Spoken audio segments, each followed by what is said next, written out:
Hey guys, it's Courtney here. If you haven't heard about Anchor, it's the easiest way to make a podcast. Let me explain. First of all, it's free, and there are creation tools that allow you to record and edit your podcast from your phone or computer. Anchor will then distribute your podcast for you so it can be heard on Spotify, Apple Podcasts, or wherever you listen to your podcast. You can make money from your podcast with no minimum listenership. It's literally everything you need to make a podcast in one place. Download the free Anchor app or go to Anchor FM to get started. Welcome to the Black Standard Podcast. The Black Standard Podcast is an Afrocentric, Pan-African show that aims to normalize Black finance and wealth. And we share useful information on African history, current and global affairs, entrepreneurship, business, and Black culture and achievements. If you're looking to discover your roots while learning about the greatness hidden in the African race, or if you're from another race and you're interested in learning about our culture, then this podcast is perfect for you. Here at the Black Standard Podcast, we are all about raising the bar and setting the standard. Here is your host, Courtney Ann Wallace.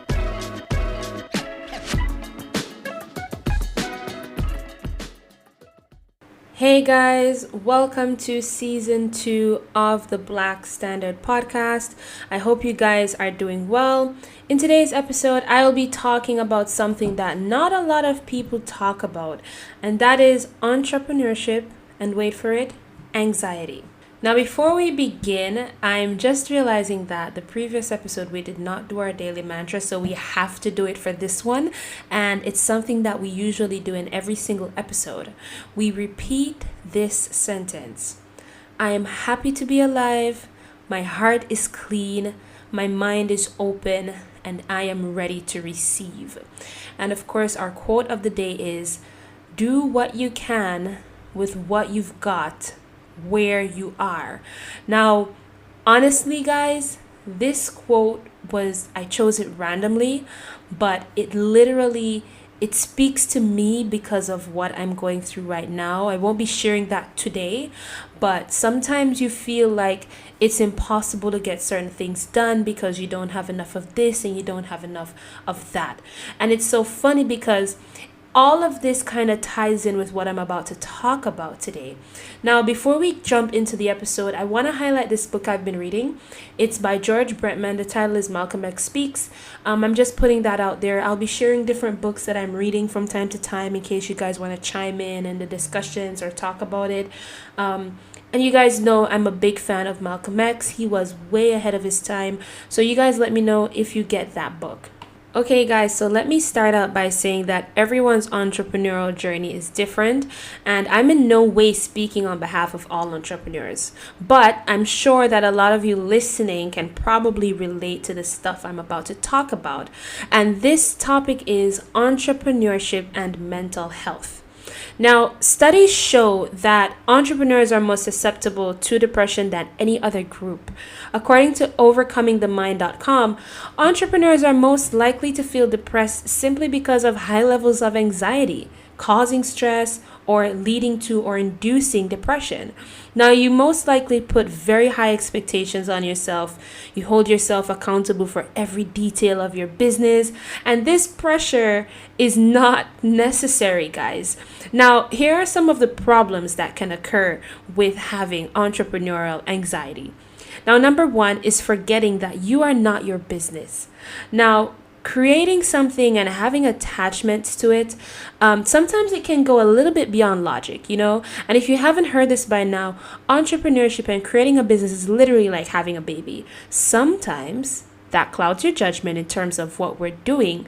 We could be doing what we love and not necessarily what needs to be done. You know what I'm saying? Or sometimes we find ourselves holding on to a business when maybe it's time to move on. Another problem that can occur is wanting to do multiple things at once. Now, this can be a problem, but it doesn't have to be. And this one is a kicker for me because I've felt like this several times where I've seen several millionaires and billionaires they're in more than one industry, right? However, as a beginner entrepreneur, it's kind of hard to decide when to launch another idea. You ask yourself questions like, is my first business mature yet? Do I have enough time on my hands now? Do I have enough money now?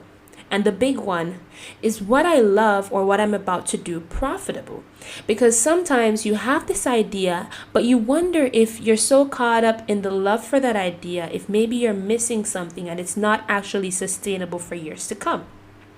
Another thing that you may be asking yourself is, what if your audience feels confused? What if they don't support me? What if I launch something and it doesn't work? All of these feelings can lead to depression because as an entrepreneur, you are constantly under the microscope and people are watching your every move. And let's be honest, guys, a lot of them are watching to see if you're going to fail. Now, another issue that you may experience is knowing where you want to go, but not knowing how to get there. Now, personally, for me, I have been in this position before where I have some big dreams, some big goals. And during research, I still felt kind of lost. I didn't know who to consult. And I didn't know how to ask for help, frankly. And what do you do in a situation like that? How do you get out of that situation? Now, for me, I curled up and I cried. But in that case, you kind of feel that way because it's not like you don't have the ideas. You just feel like you don't have the resources. Another issue that you're going to face is not wanting to ask for help. Now, this took me a while to accept that I needed help and that I'm not good at everything and I'm one person and I need time for myself, for me, and that my life shouldn't consistently comprise of just work. You know what I mean? And, I had to accept that once I have help, I can focus on creating new concepts instead of managing small tasks and day-to-day tasks like maintaining a social media page or a schedule. Additionally, not wanting to ask for help because you kind of feel like that person, you don't want them to know that you don't know. And let me repeat that. You are afraid to ask for help because you don't want other people to know that you don't know. I feel like as entrepreneurs, you did not ask to be placed on a pedestal. And now you're at this point where you don't want to reveal yourself as being vulnerable, as being ignorant to something. And so you find yourself wanting the help, but you're not going to ask for it. Now, another problem that you can have is finding it hard to trust others with your business. Now, this was a major issue for me. It's in relation to my previous point, obviously, but this was a very difficult phase to go through, accepting that your employee won't necessarily do things exactly like you or with the same level of passion as you. And, once you've created this environment where people don't feel comfortable enough to create, or to be themselves, you can turn a job into a chore pretty quickly, and you're going to find that you have a high turnover of employees. Now, sometimes allowing persons to do things their way or with their ideas, it can actually do your business some good. Because remember, you don't know everything. And that person can teach you a thing or two. That's why you hired them in the first place, because you need help. So for example, someone pitching that you can shift from physical record keeping to digital, right? That in itself, you may not have seen the purpose of it before, but allowing somebody to come in and make that change can make your business run a lot smoother. Now, another thing is, as an entrepreneur that can, create some form of anxiety or depression, is watching your creation die out or not do well, and not knowing how to fix it.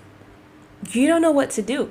The house is burning down and you don't know what to do. You ain't got water. You ain't got a fire hydrant. You're just watching the house burn down. I remember sometime last year during the pandemic, I was not meeting my targets. I had monthly targets in terms of profits, how much of what particular product to sell. And I was depressed for days. for days, and I was extremely irritable to people around me, that is. And I felt like I was kind of dying inside, and I didn't really speak about it much, but instead it reflected as me being irritable and keeping to myself. It was also hard to keep posting at that time on Instagram. And during that time as well, Instagram had a algorithm change, and I had like 4,000 followers, and about, I would say, 10% were seeing my post. 10%. And at one point, I got so fed up that an entire week had gone and I didn't post squat because I didn't know what to do. I don't work at Instagram. I did not know what to expect from Instagram. This was before Reels and all. I didn't know what to expect, and I certainly didn't know how to fix the burning house. And so if my business is run primarily on social media. So if 10% of my audience is actually seeing my post, imagine what that's doing to my sales. You know what I mean? So I got out of the funk, and I got out of the darkness, and I went back to the drawing board, and I made the decision to go on a different platform and change or alter my marketing strategies until the whole Instagram thing was sorted out. Now, that helped, but I'm just showing you an example of, you feeling like something is happening and you don't know how to fix it or how to rectify the issue. Another issue that you may have as an entrepreneur is being disciplined enough to always be on. Now, I say this to my friends all the time. They say they want to start a business and they want to do this and they want to do that. And most persons are attracted to entrepreneurship because of the attractiveness of the results, but they don't understand what it takes to do entrepreneurship. And I see this TikTok going around where they said, I left my 9 to 5 to become an entrepreneur. Now I work every day. And it was just so hilarious to me. But a lot of entrepreneurs do end up getting depressed because they thought that being self-employed meant doing what they want when they want. But instead, it's the total opposite. And in most cases, instead of having more free time, you actually have less and less. And more importantly, having days off or weekends might not be an option if there's work to be done. If there's work to be done, there's no such thing as a weekend for you. It's getting a task done by a particular time, and that's it. Another issue that can cause an entrepreneur to be depressed is not being understood.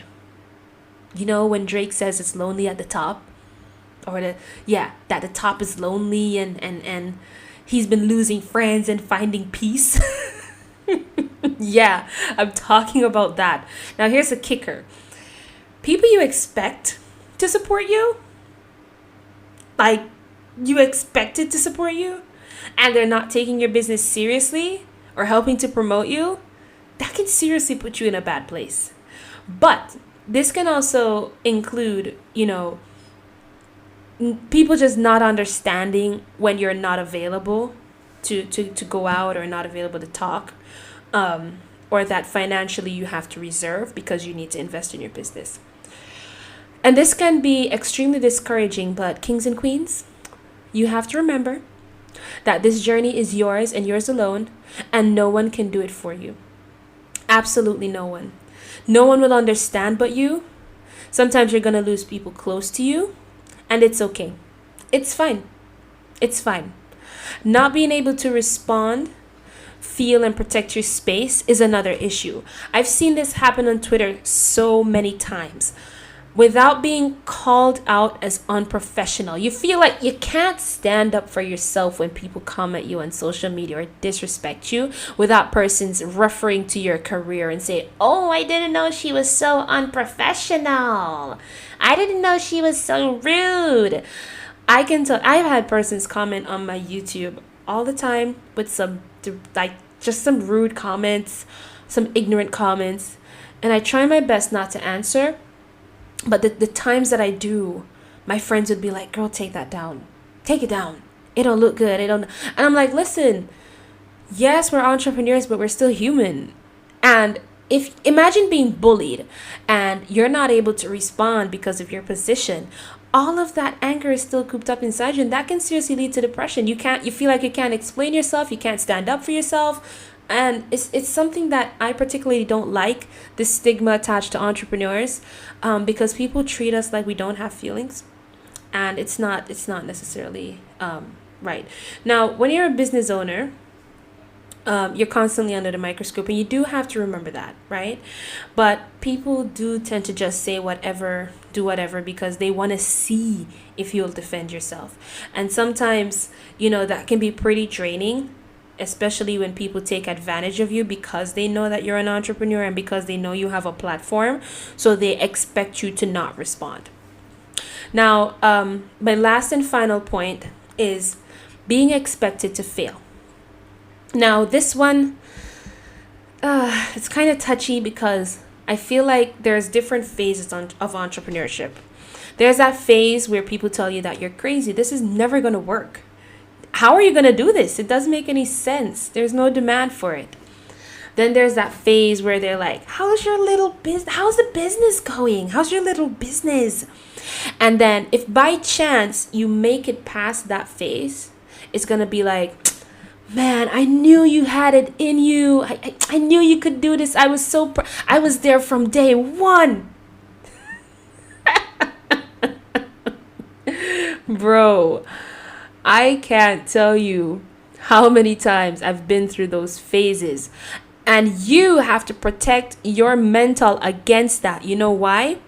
Not every idea you have is going to work.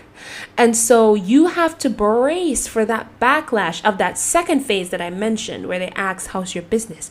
Because the minute they hear that it's not doing well, or that you stopped doing it, they're like, well, just try to keep focused and you can try something else, because they expect you to fail. They expect you to fail. And you have that second group of persons as well, that you and them come from the same home or the same environment. And so when you are able to do more with your 24 hours, they will make remarks like, you're not humble anymore, and one day God is going to humble you, and some, just some hurtful stuff, and that one day this and one day that. Or they tend to credit your success to other persons, or saying if such and such didn't help you, you wouldn't be there. But you have to move away from those environments. You have to avoid negativity, and don't be afraid to cut persons loose. When you're an entrepreneur, your mental is a lot more delicate than it used to be. And if you really intend to be successful, you have to minimize what you interact with and what you take in, what you input into your mental.